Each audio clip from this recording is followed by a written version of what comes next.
Thank you all for being here and showing up.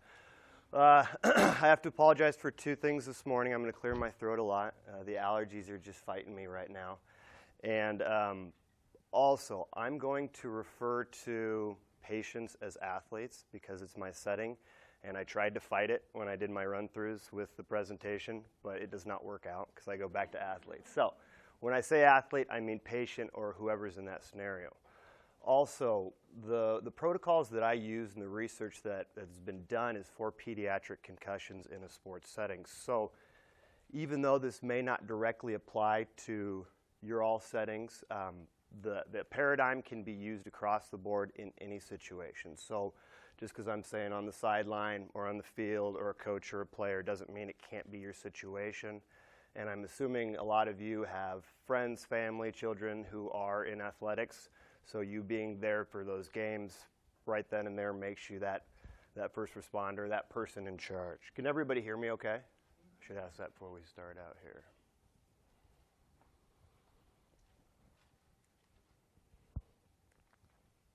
Okay, as Cody said, I've been with Millard West since 2014. About 11 years of experience just getting to see and evaluate and work with concussions. Get to learn a lot from the concussion focus group that Cody mentioned. Been with Millard West since 2014, and then there are just a few of my hobbies there at the bottom: golf, exercise, and home renovations in that order.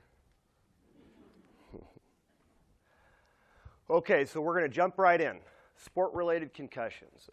Referring to that because, once again, of my setting, can be caused by a direct blow to the head, face, or neck, or otherwhere, or elsewhere on the body with an impulsive force transmitted. So the common ones that I see are football player who likes to put his head down when he's running the ball or likes to put his head down when he's tackling. Football players continuously hitting over and over again on a regular basis, and they start to develop those headaches. And then obviously big hits, big collisions, we see those acute concussions right away. As we look at other sports, more common ones are soccer girls, very, very common. A lot of head-to-head on contested balls.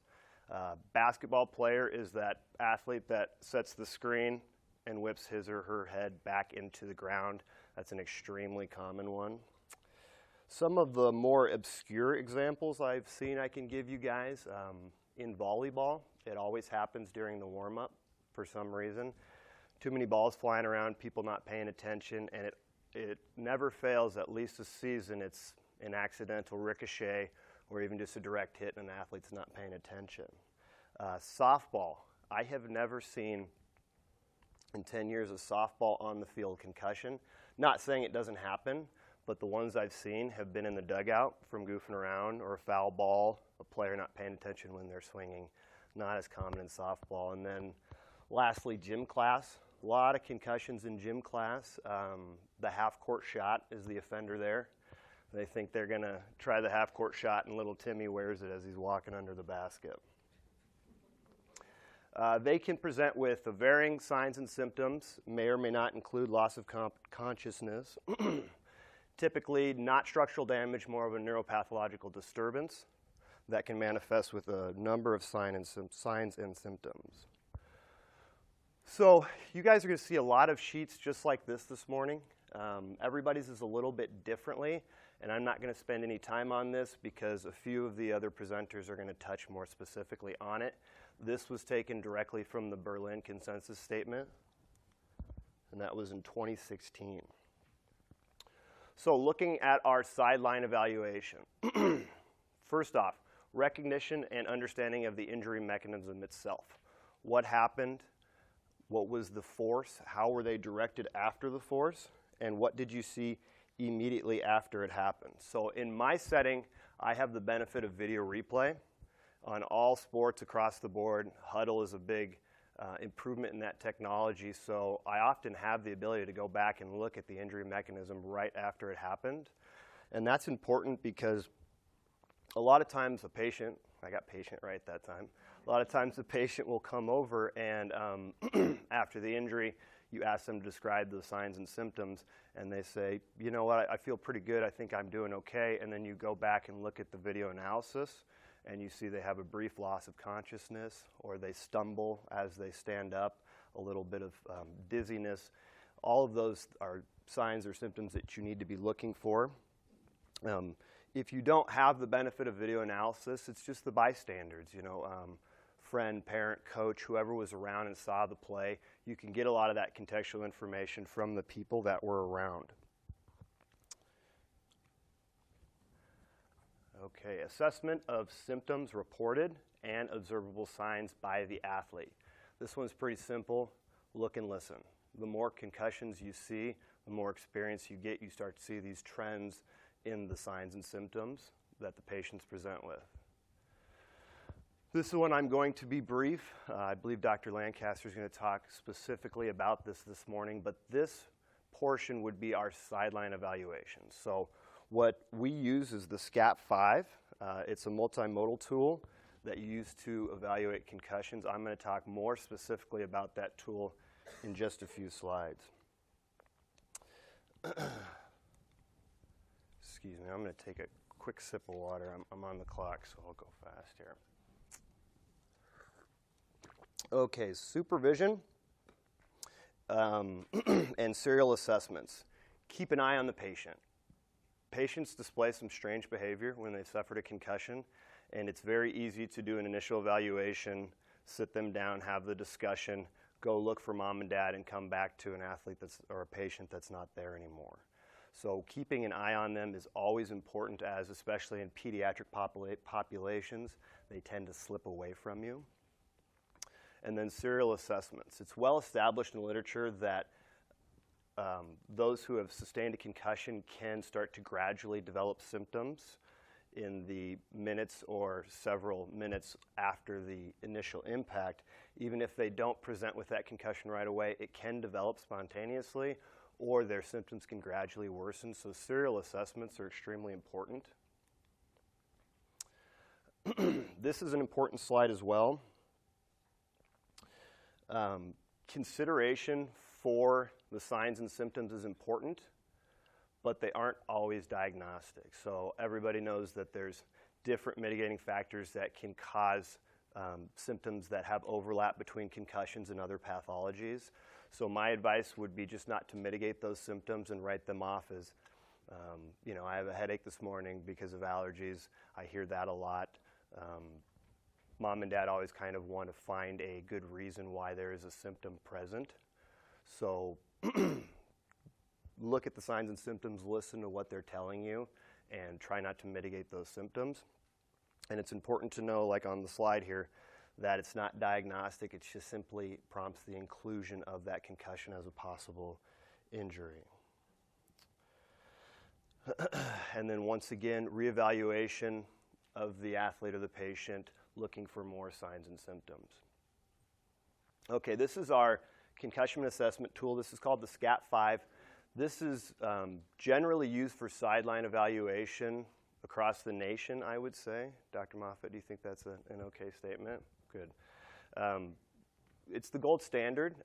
That is in my opinion, but I have not seen a sport concussion assessment tool that is more widely used or researched than this one. So it's a lot of different components to it. Our standardized assessment of concussion, which is the SAC test, our MBES, that's our balance, the rapid neuroscreen, immediate and delayed memory recall, and concentration. Takes about 10 minutes to complete depending on the individual and the severity of the concussion. Individuals less than 13 years of age need to use the child SCAT. And then the last line on that slide is very important. It's not a diagnostic tool. So it aids in the diagnosis and evaluation of a concussion, but it's not a diagnostic tool, standalone, and you cannot use it to make those return to play decisions. It simply aids the practitioner in that process.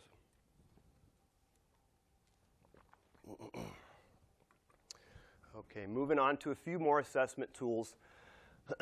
As we get into the more specific assessments, that typically overlaps into the clinical setting, and I'll let Dr. Lancaster talk about that this morning.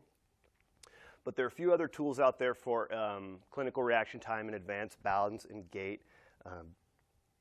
King Devic Sway is a new one that's come up. It's all on your cell phone for the balance error scoring.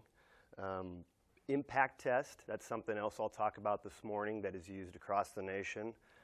And I think there was another one I had in mind there. Nope, that's it. None of these tools have met the criteria for a standalone diagnostic tool. They all aid in decision making, but you cannot use these tools because nothing has met that criteria to this point. When you look at the clinical reaction time, that's a big indicator of trauma, and we have the impact test in place to assess this. So the impact test is a concussion baseline test that's a series of different tasks that's online that the athlete is asked to complete as a baseline score before participation. After they've sustained a concussion and they've gone through the return to learn process Becky will talk about this morning, and they're ready to get back on the field, after a brief exercise protocol and a non-contact practice, we will administer the impact test post-injury and compare it to the baseline, looking for discrepancies between the two tests. The software is pretty advanced and it finds the discrepancies for you, so the guesswork is out of it. It's been used for quite a long time now, and the new research coming out says that it's not applicable or may not be as applicable for the pediatric setting. So we have these protocols in place. It's been used for a lot of years. As more definitive research comes out, this might look different in the next few years coming up. And then we talked about the video replay analysis already, looking at the mechanism of injury, observable signs and symptoms. And then the VOM screening is a great one I have on here just for inclusion purposes, but Josiah is going to talk about that a little bit more this morning.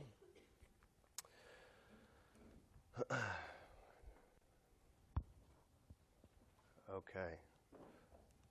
So some of the more subtle signs and symptoms that you can see, some of these signs are in the literature or in the textbooks, but these are some of the ones that I've seen over the years. I kind of wanted to point out. I feel like it would be helpful to learn from the experiences I've had. So this first one is, I would say, 75% of the time I see it. And 75% of the time I see it, it's with the athlete who says, yeah, you know, that hurt right away, but I feel pretty good now. I don't have a headache. My eyes don't hurt. I feel like my normal self. I'm just going to, sit down, take a sip, and then we'll get back in the game. And they sit down, and this is the first thing they do is grab the bridge of their nose. Obvious sign of distress. We see it a lot, and it tells me that they're trying to focus their eyes. Their head is hurting them. They're having trouble concentrating. Constantly touching their head, neck, or face, working it around, trying to stretch it out a little bit, rubbing the temples to get the headache to go away. Once again, if they've reported a headache to you or symptoms to you, these are obvious. If they have not, these are the subtle signs you need to look for, excuse me, for that athlete or that patient who's not being forthright with their symptoms.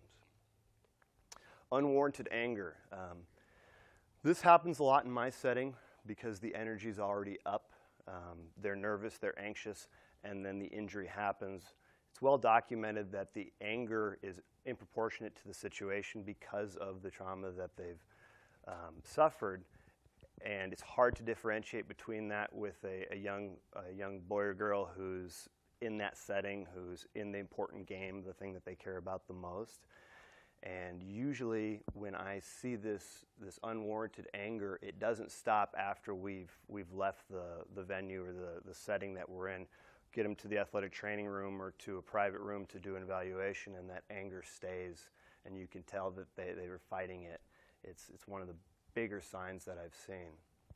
Vacant stare, we all know what that is. I start it because it's very important.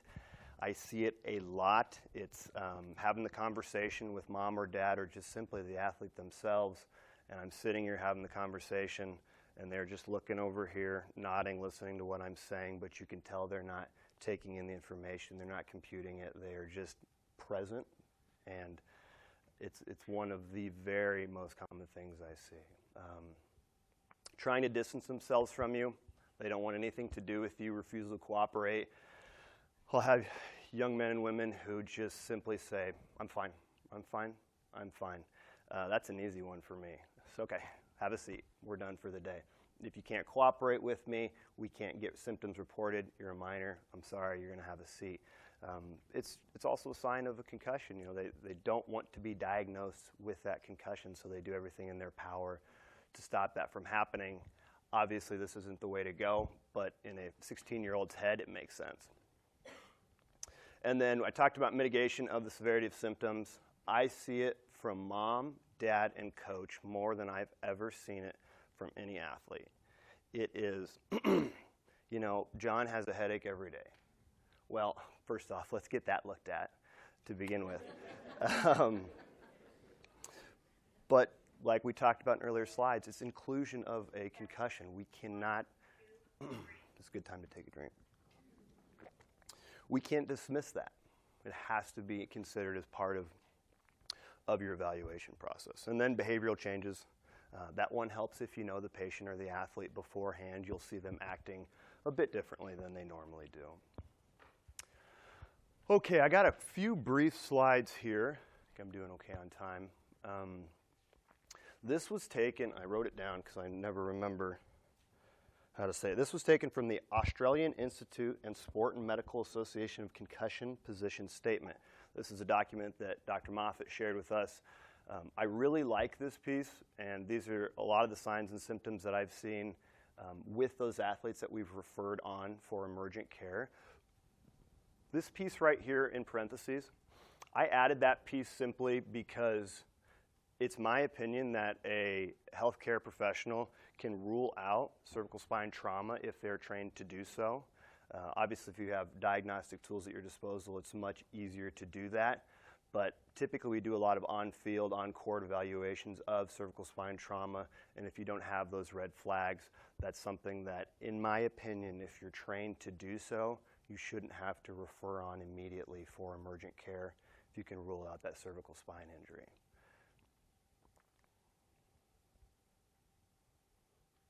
This is another great slide. It's kind of getting off track, quite honestly, but this can be used not just on the sports field or the court. This can be used anywhere where you suspect cervical spine involvement with a head, neck, or spine injury. It's a great resource for you guys to have, so I put it on here to refer to. I look at it before every Friday night football game. It's just a really great way to help keep your process concrete of how you treat these C-spine, these acute potential C-spine injuries. Okay, continuing with emergency management. I do apologize. Either I'm a very poor researcher or the research isn't out there. Now, possibly one of the other presenters this morning might touch on this a little bit. We'll see. But I did reach out to a colleague of mine who we discussed this a little bit, and this is the slide we came up with. The lucid interval is the time period that it's believed where the extradural hematoma is forming. Now, this is obviously an emergency and requires immediate transport to an emergency room. I have seen this one time in my career. This young man or woman came in with a headache and a little bit of light nausea that subsided very quickly. Seemed like a very normal, I shouldn't say normal, seemed like a very standard concussion, one that I've seen many, many times. Brought mom and dad in, had the conversation, athlete was taken home. I gave mom and dad my contact information, obviously. I got a phone call about 20 minutes later. You know, he or she's just not acting like himself or herself. Headache's really coming back, kind of acting confused, some significant behavioral changes in his vomiting. Well, obviously, I recommended that they go in right away. This athlete had a subdural hematoma, but it was caught soon enough. There wasn't any permanent damage. The lucid interval, like I said, I couldn't find the peer-reviewed information on it. This is information from my textbooks from school.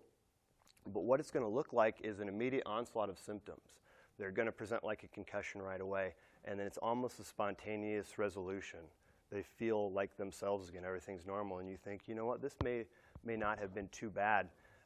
Let's monitor you overnight and see how it goes, and then it is a full-on return with vengeance of additional symptoms, symptoms already reported that are worsening, just a rapid decline. And obviously we all know the significance of this, this situation, so immediate transportation to emergency room. Okay, I just wanted to share a little bit of the legislature with you guys this morning. When in doubt, sit them out. Has anybody not heard that before? I'm curious. Okay, I didn't think so. This is standard in Nebraska and now across the nation. It's very common sense. If you suspect that they have a concussion or they're displaying signs or symptoms of a concussion, sit them out. So a few years ago, this went into Nebraska law, and it really benefits a lot of our youth athletes, especially in rural schools where they don't have a certified athletic trainer there on staff. The law mandates that if you suspect an athlete of having a concussion, they must be removed from participation until you can evaluate them and rule that out. And now that has to be evaluated by a licensed healthcare professional. In the literature of LB 260, they include athletic trainers in that, but truly it's any healthcare professional that has experience with concussion management. And that's the important part, because a lot of times I get doctor's notes from, let's say, a chiropractor, and they've diagnosed this athlete with a concussion.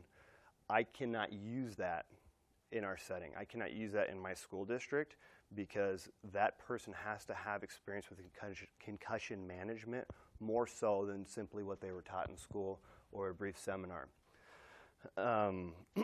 This was a great piece of legislature when it went in, and the best piece of it was the return to learn portion of things, where the athletes are given a accommodated return to learn schedule. I'm not going to touch too much on that this morning because Becky's going to fill you guys in. But the other important piece is mom, dad, parent, guardian has to be contacted with the injury, date, time, what's going on. That's the first phone call I make anytime an athlete has a concussion. By the way, if you guys have questions as we go along, just shoot a hand up. I can address anything as we go. Okay, next slide I think is very important.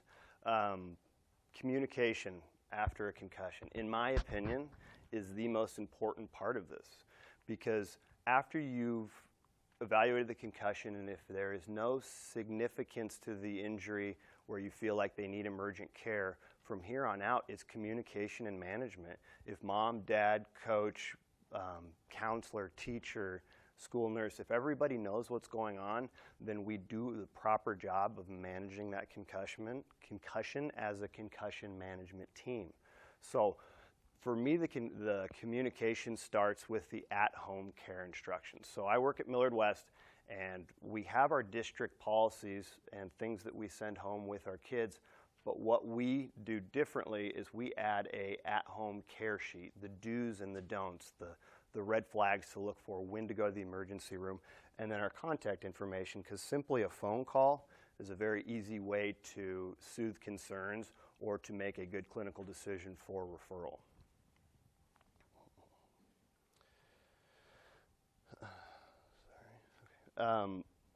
In addition to this, our school website is a resource. So on the papers we send home, there's a link to a school resource website with everything that you'd ever need to know about concussions for a parent or a coach. The do's and don'ts, that's an important one as well, because there's a lot of myths surrounding concussions. There's a lot of old school thought processes, so we kind of debug some of those myths by continuing to give out literature and education and communicate the information about it. What's the next step? That's probably the most important part of this whole thing. I know that most of you aren't going to be in, actually I should ask, is anybody in an athletic setting or typically around athletic settings with your family, kids, relatives, anything like that? Okay, we got a few of them, good. So that's important, because when that happens and you're the only one there, you're the voice of reason, which I'm going to talk about this morning. The voice of reason is pretty important. What's the next step? Where are you and where is home? Do we have a bus ride coming up, a 4-hour bus ride? Because we need to think about possible avenues for emergent care during that process. Does this young man or woman drive themselves home? It still happens today, you guys. So-and-so is looked at, diagnosed with a concussion, evaluated, given the proper information, mom and dad are called, okay, see you later, hop in their car and drive home. These are the little things that people don't really think about, and they're extremely important to the safety of the patient. Lastly, who needs to know? I mentioned concussion management team earlier. Concussion management team is in place at a lot of school districts here in Omaha and across the state.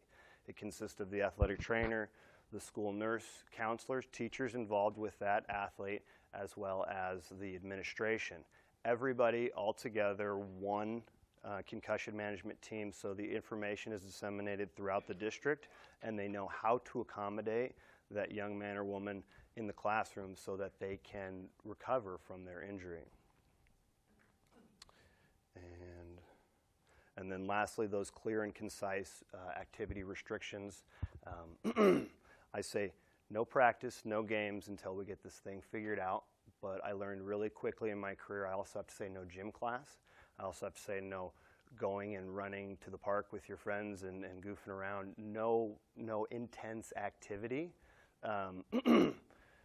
But some activity can be conducive to recovery. They will talk about that a little more this morning, but it's the mode of activity that you choose. Okay, no peer-reviewed research here, just a few tidbits, some things I feel like I can help shine some light on after seeing these for quite a few years.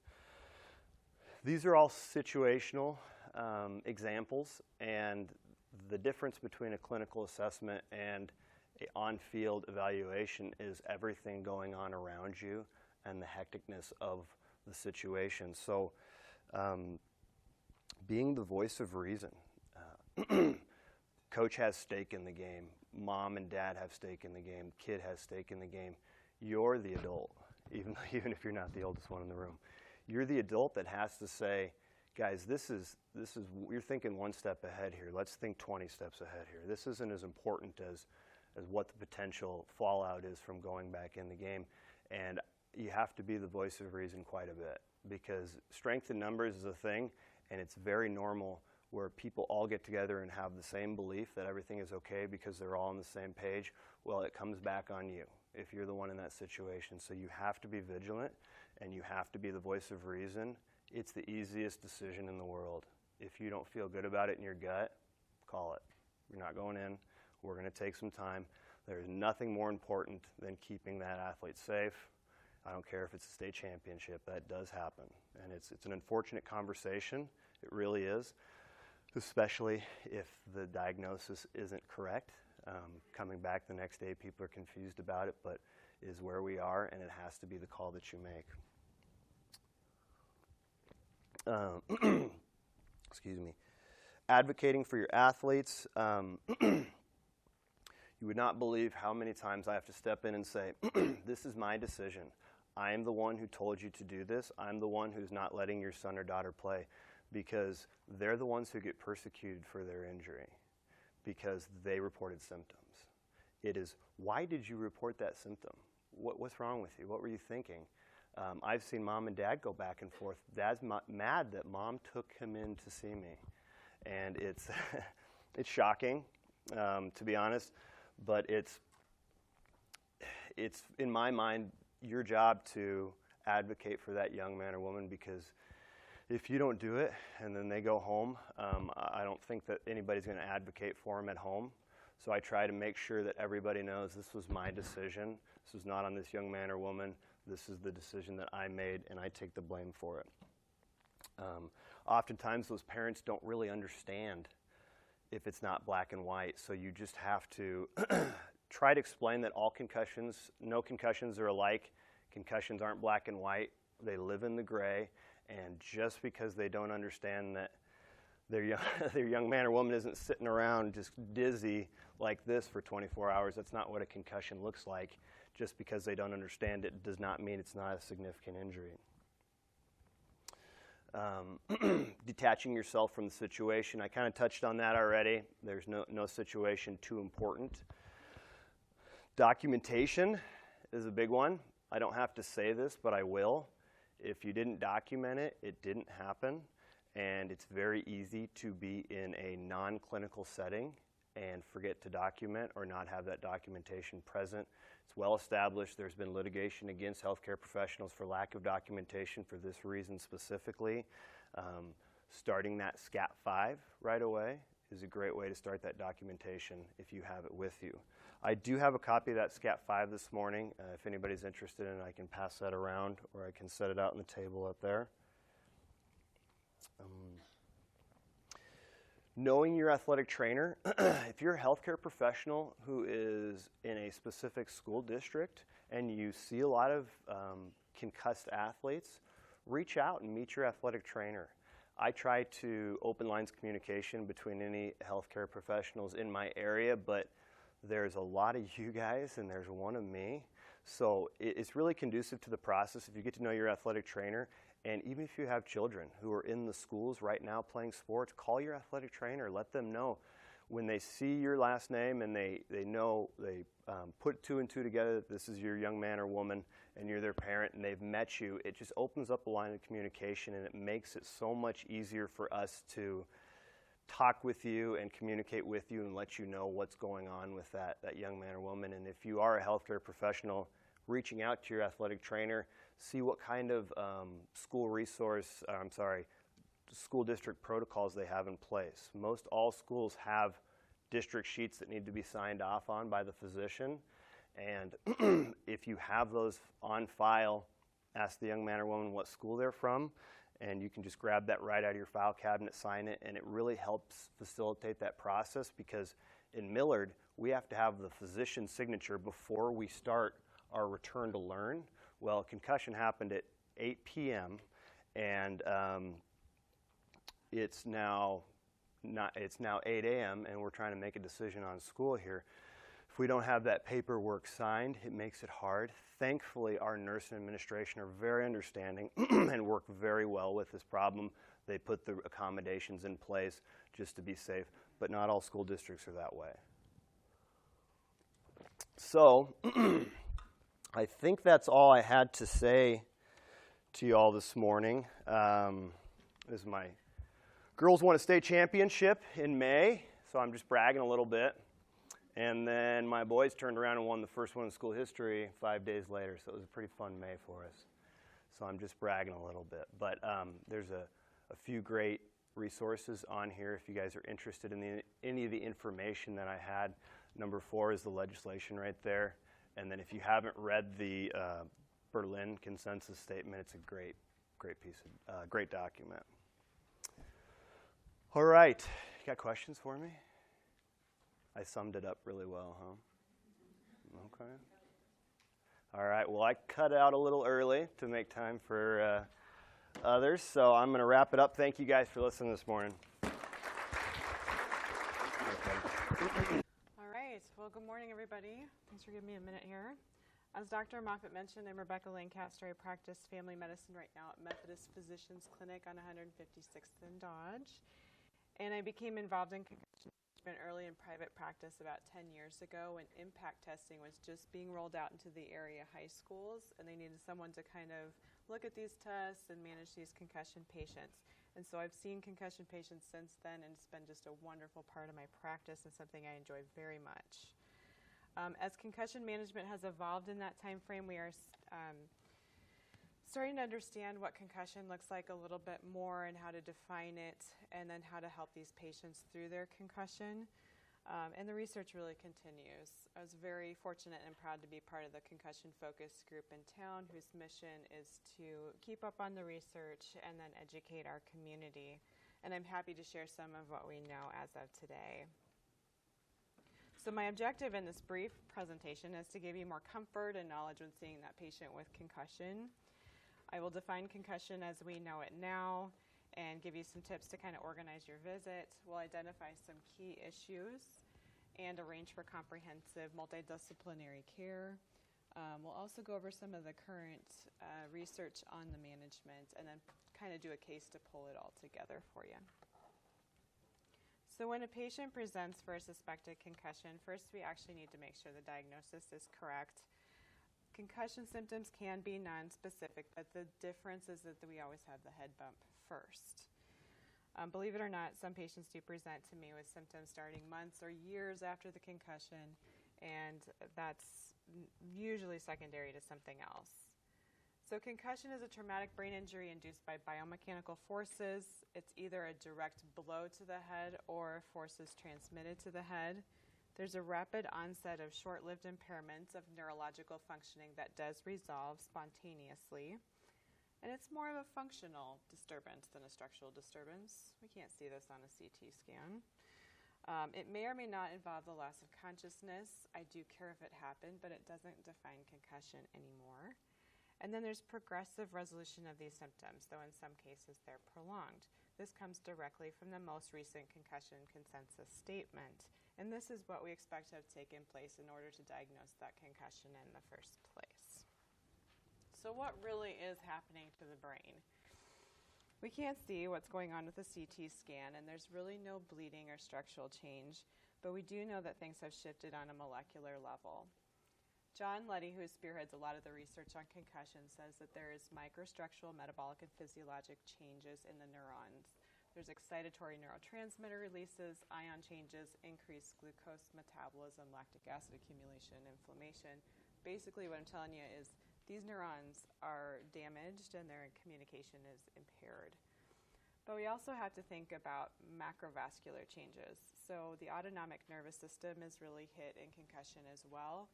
And if you remember back to your book days, that's the one that largely acts unconsciously, that controls our respiratory rate, our heart rate, digestion, and also our flight or fight response. The cerebral blood flow and the heart rhythm are also disturbed in concussion. This system is just really hardly hit, but something we don't always think about. But not every head bump ends in concussion. This would be my 4-year-old who seems to bump his head every other day and has gotten so used to me freaking out about it that he's like, "Mom, I'm okay," every time he bumps his head.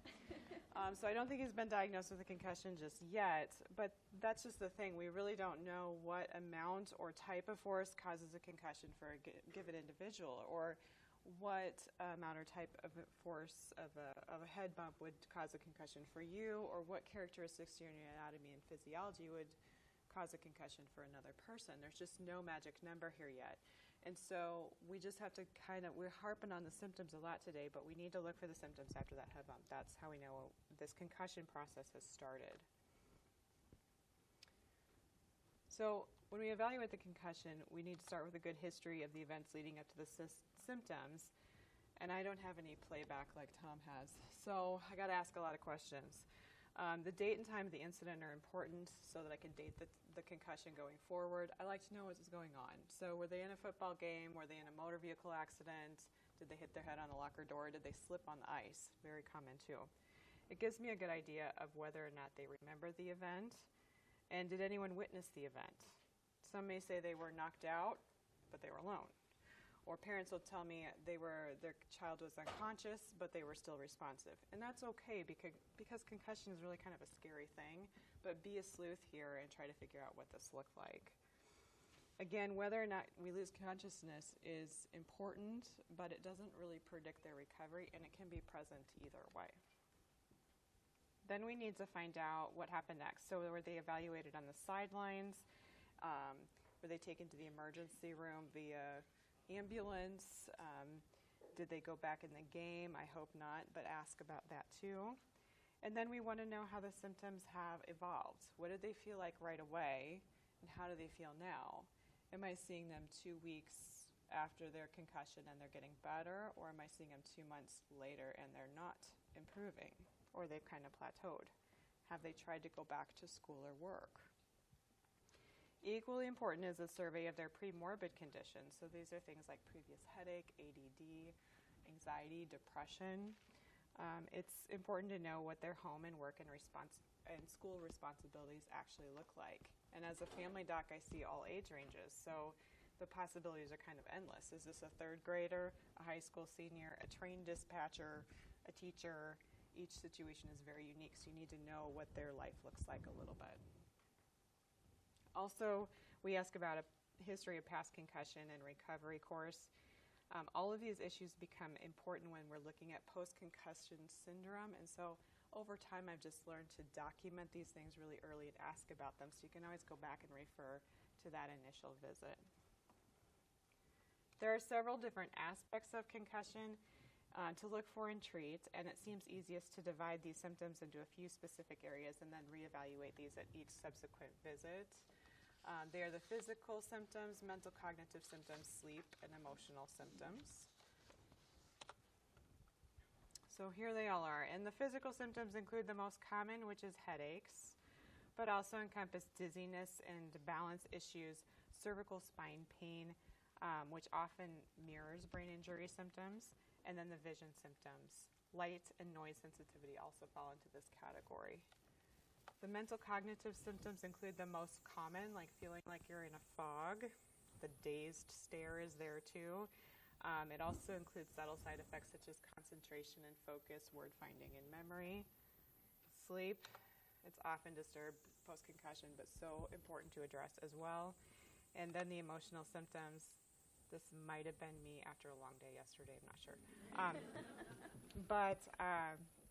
That includes the pre-existing anxiety or depression, or the irritability and the anger and anxiety that can follow or be present with the concussion. A symptom checklist is kind of nice to have in the office and evaluate at each visit. This one just lists the the symptoms of concussion on the left, and then asks the patient to grade them 0 to 6, and they're tallied. But it's something that you can easily follow with each visit. My physical exam includes a full neurologic exam the first time I see the patient, whether that's 2 days in, 2 weeks in, or 2 months in. We go top to bottom and do that full neurologic exam. And then I always pay attention to the vestibular system at the very least throughout the subsequent visits. I evaluate the cervical spine for pain and range of motion. We do a visual exam looking for nystagmus and jitteriness of the eyes. We do an abbreviated VOMS exam. I check for the balance particularly and have them do a tandem gait. I usually have them stand on one leg with their eyes open and see what their balance looks like. If they're doing okay with that, then I have them close their eyes. If they're a 300-pound football player and they're unsteady with their eyes open, don't have them close them. They will smash me.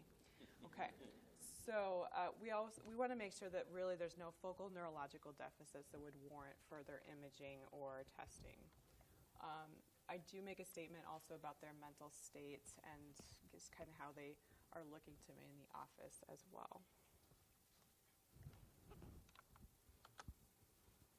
Imaging is pertinent if you suspect that there's an acute neurological deficit or there's a cervical spine injury. Unfortunately, in regards to concussion, the head CT is widely used, and I would argue probably expected in our emergency rooms.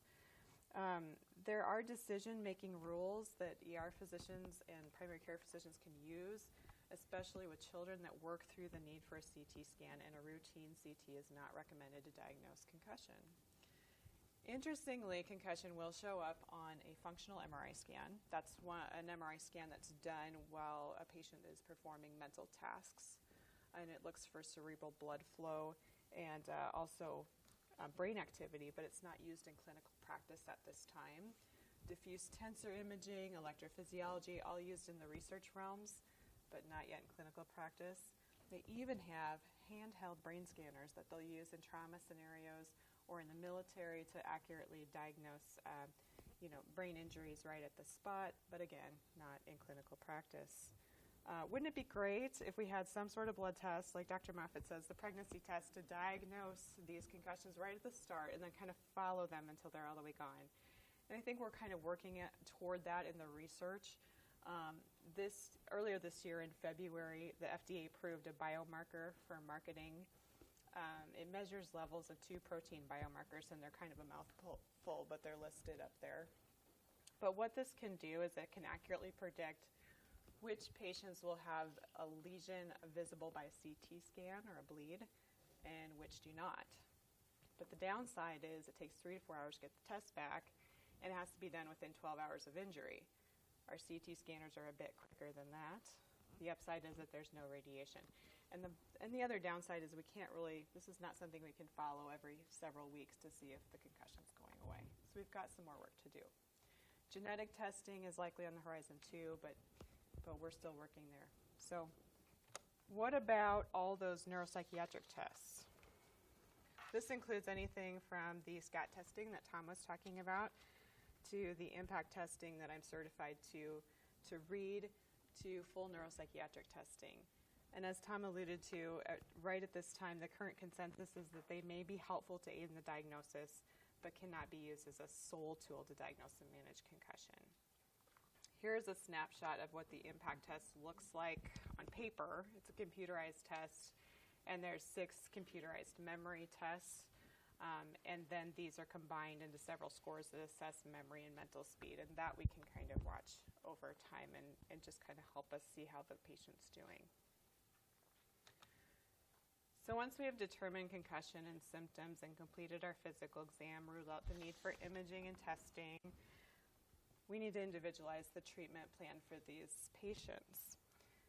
Again, as a reminder, we're looking at the physical, mental, and emotional symptoms, and then the sleep. Physical therapy for vestibular function and cervical spine pain is really helpful for those physical concussion symptoms.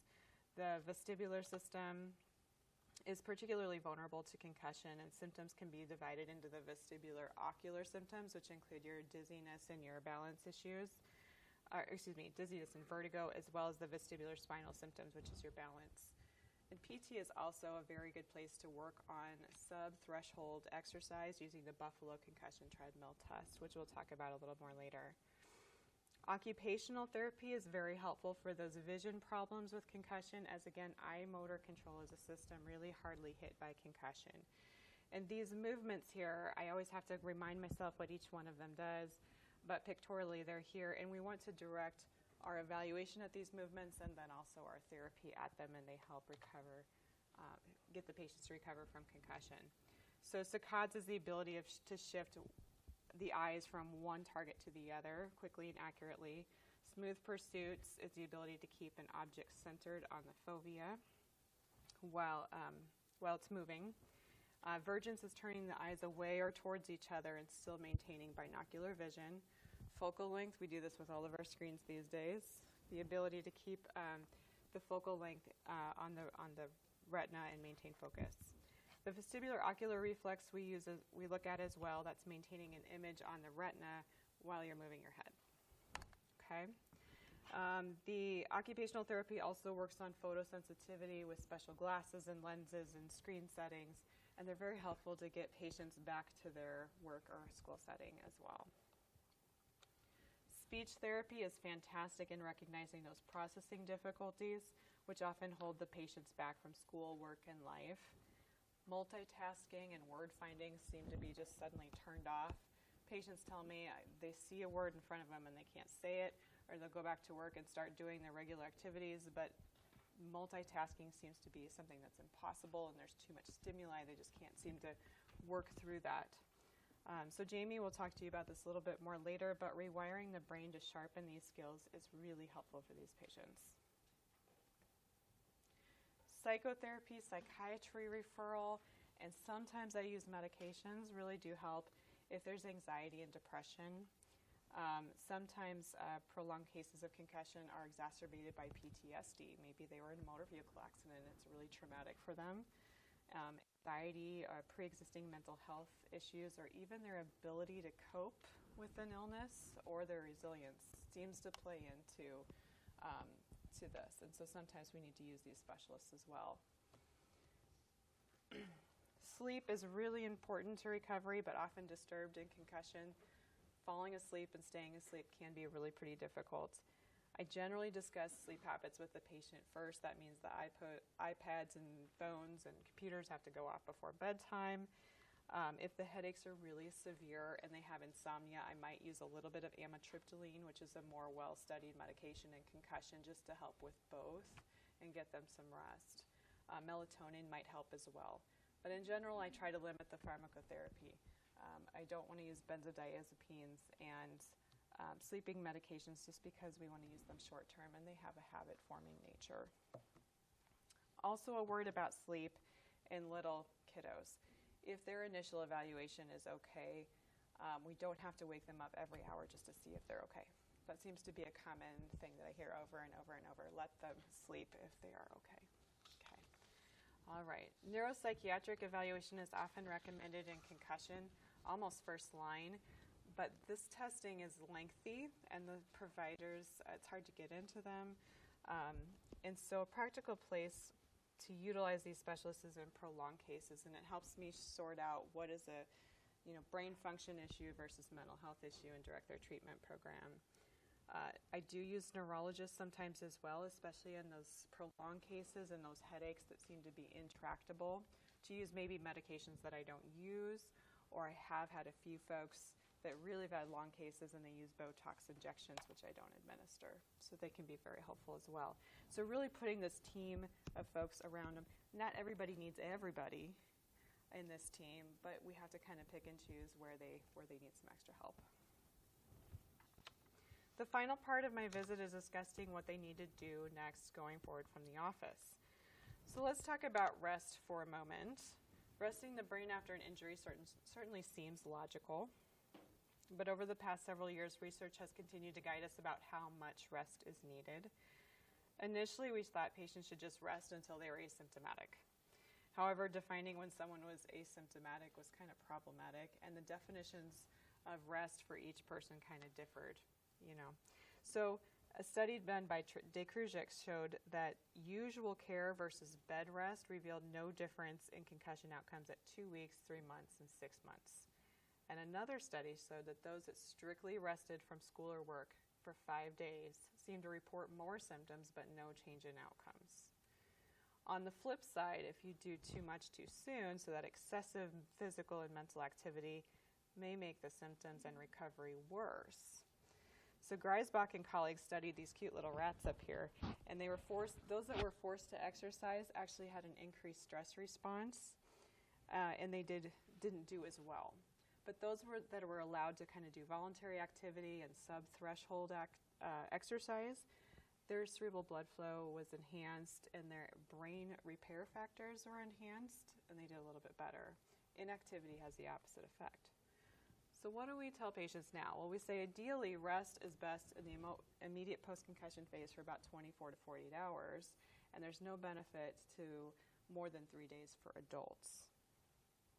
So in talking with the patients in the acute phase, I kind of gauge the amount of activity that gives them symptoms and then encourage them to do a little bit more each day. So if they can walk or pay bills or read for 10 minutes, maybe they try 15 minutes the next day. Not an hour, but a little bit more each day. And what do we tell patients about how soon they should start to feel better? Because quite frankly, they oftentimes feel pretty miserable. The research would say that adults take about 10 to 14 days and children about 4 weeks to recover from a concussion. But honestly, this is more of a guideline. When we do studies, there's always outliers on that standard deviation curve. Also, there's some recent evidence that would suggest that children may recover faster than our adolescent population as well. Beyond this time frame, however, symptoms are labeled as persistent, and post-concussion syndrome is identified at the 3-month mark of persistent symptoms in non-sports related concussion. Interestingly, the thing that will probably help you predict the prolonged recovery or quick recovery is their symptoms at the start. If they're pretty severe and there's a high number of them, there's a greater chance that they'll have a prolonged recovery. And fewer symptoms are in favor of a quicker recovery. So for example, if the patient's symptom score is 90 before I walk in the room, and I get in there and they're sitting in a dark room with their sunglasses on and they're holding their head like this, I'm thinking, this is going to take a while. And conversely, if a patient, had a head bump 2 days prior, didn't have too many symptoms, and is already getting better, they seem to return quicker. But I have had patients surprise me, and they walk in with symptoms, and I'm seeing them 2 to 3 months later for concussion symptoms, or they come in and they're really symptomatic, and I'm thinking, oh boy, and they're back to work in a week or two and doing really pretty well. So it really depends on the individual, but this can help kind of guide you and counsel the patient a bit.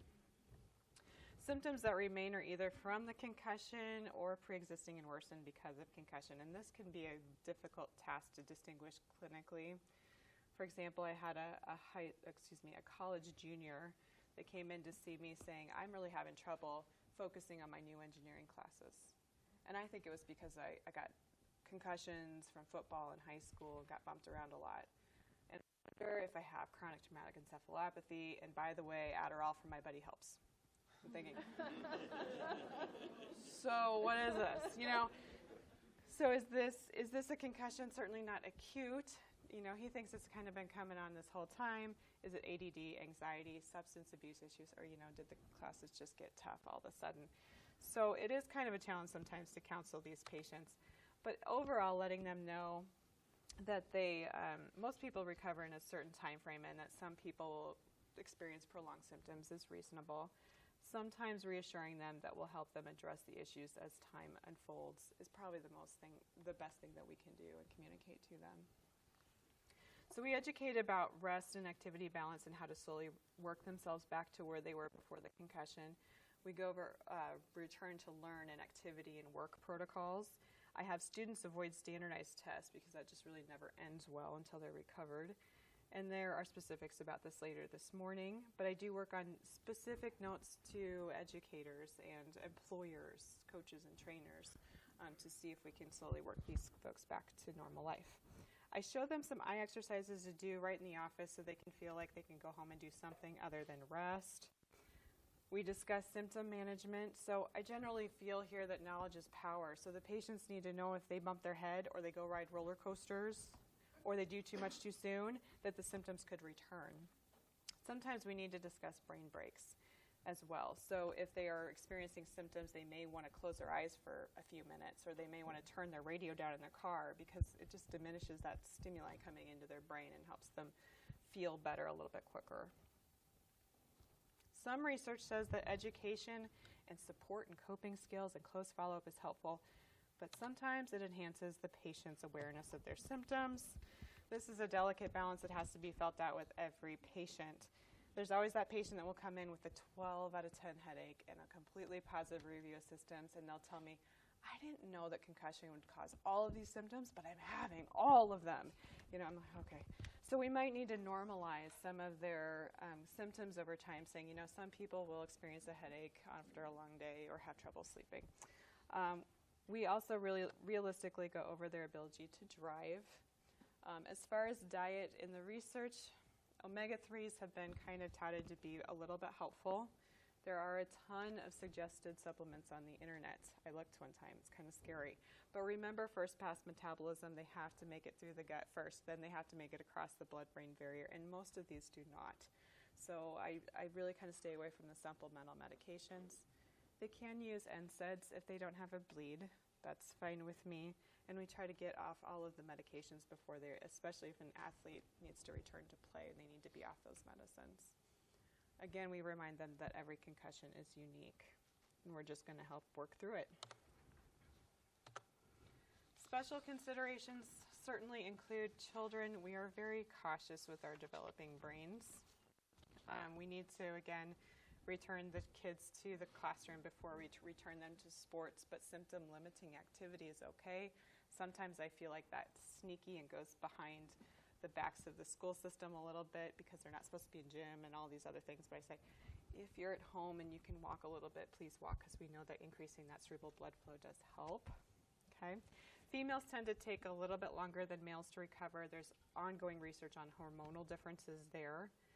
We harp on these pre-existing conditions, but we know that if these are present, it prolongs recovery, or can. The patient's perception of the concussion is also important to kind of be aware of. If a patient has a negative perception of a mild traumatic brain injury, they may predict the likelihood of having post-concussion syndrome. So there's that old saying, if you think you can or you think you can't, you're right. This applies to concussion as well. So these are all situations that might need more counseling and more time. A word about prevention. Helmets and mouth guards. They prevent head and dental injuries, not concussion. Not concussion, unfortunately. Okay. We are looking at things like rule enforcement, headers in soccer, body checking in youth hockey, things that may prevent the head bumps from happening in the first place, and that may hold some promise, and maybe vision training as well. All right. Multiple concussions, I get questions about a lot as well. There's no specific number here, but we do know that patients are more vulnerable to subsequent concussions, sometimes with worse or extended symptoms. Oftentimes that happens. So we need to proceed with caution and make really smart decisions, especially with our athletes. So pulling this all together, I have a very simple example of just a concussion with persistent symptoms. This young lady was on spring break skiing, and she was coming down the mountain at a pretty good clip, tried to jump over a rock and face planted into the snow and ice and hit the front part of her head. She felt like she was knocked out for a while, but she was alone. She had immediate headache and nausea and dizziness, so she tried to get up on her skis and go down the mountain, but then fell backwards and hit the back of her head as well. So she gets up again, makes it down the mountain, but then thinking that she's okay, she rides the ski lift up again and down again. And then says, maybe I'm not okay, and visits the lodge and diagnosed with a concussion. So she's got a couple of days left of spring break, and she just kind of takes it easy and rests and says, well, I'm just going to go back to school. And that ends up going horribly. She really can't concentrate and focus. So she visits with a pediatric PA about 8 days after her concussion, and they said, well, let's cut the days back to half days and start with some academic restrictions. A lot of the work in the high schools these days is on screens and computers, so they reduced her work on our Chromebook. And she wasn't in sports, but she was in band and show choir. And the band and the noise it was terrible for her. And getting up and trying to move with singing at the same time was impossible. So she was out of those two activities. She was still struggling quite a bit, so she saw me 15 days into the concussion, still struggling with school, focus, headache, dizziness, vision problems with moving the eyes, and her mood was starting to really slump. It's been 2 weeks, and she really felt terrible, and now her sleep was disturbed too. She couldn't sleep at night. Her symptom score is 51. She had some nystagmus and balance issues on her exam, but no other neurodeficits. So at that point, we moved her school to the morning. She was going in the afternoon, but a lot of times people are a little bit more refreshed in the morning. So we moved to school in the morning. I gave her some of my exercises to do, and then we started some amitriptyline, just 5 milligrams at night, just to get her some rest, because she was pretty miserable. We talked about therapy, but didn't initiate it at that time. 2 weeks later, she has no headaches, using the amitriptyline only intermittently, as we would expect with this, progressive recovery from concussion. She's still dizzy and still had blurred vision with reading, however, and she had a few focus issues. She tried her show choir again, and her balance was off. She was walking okay, so that tells me she's able to increase her cerebral blood flow, and things are working all right there. Her symptom score was improved. So I actually returned her to full days at school, but still with academic restrictions. And then we ended up starting physical and speech therapy for her lingering symptoms. 1 month later, she's off all of her medications, no symptoms. Her speech and physical therapy was completed and helpful. She really feels back to herself again. And she's got the summer to kind of recover as well. But everyone seems to go to amusement park with roller coasters over the summer, and can I go? And so I just told her to try a small one first, see how you do, before you just go crazy. Okay. So this concludes my thoughts today. I wanted to quickly thank the planning committee at Methodist that made this concussion conference possible this morning. Thank you to the concussion focus members and the Methodist concussion team members that took their time and expertise with you today. And thank you for coming to learn. I appreciate your attention and your interest. I can answer any questions now, or we'll be around throughout the morning if you need me. Thank you.